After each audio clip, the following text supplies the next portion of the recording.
Now, hello again. Across West Texas, we're seeing some temperatures as low as the upper 80s and as high as the mid 90s. Some of those places in the 80s right now, Garden City and Big Lake, both 87 right now.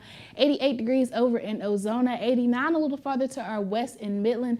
El Dorado and Sonora, 90 on the dot, 94 here in San Angelo, and 93 degrees in Abilene. Comanche going to be that warm spot right now, sitting at 97 degrees.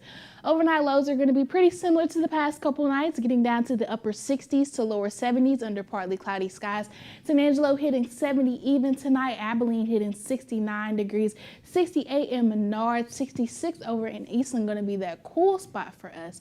Now tomorrow, as you're headed out for your Friday, your TGIF, you can expect temperatures in the lower 70s to kick off the day with partly cloudy skies, very calm winds coming out of the east northeast.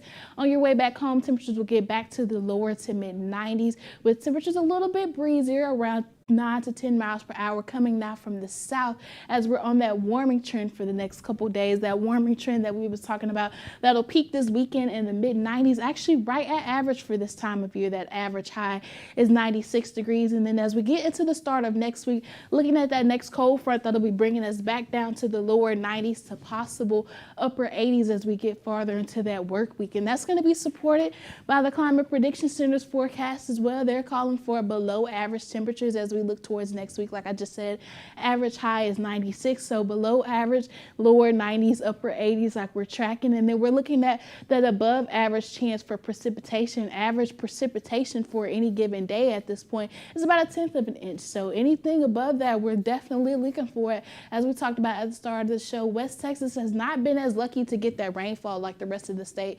So our fingers are crossed that we'll finally get more love as we get into our rain chances for next week. But over in the tropics, still keeping an eye on these two disturbances. This that has a 20% chance of development over the next 5 days, as well as this one off the coast of Africa with a 20% chance over the next couple days. Very low chances of development, but we do have 2 weeks until the peak of hurricane season. So we're going to be keeping an eye on the tropics to make sure we don't miss any of the action. But here's the recap with your 7-day temperatures peaking this weekend in the mid 90s.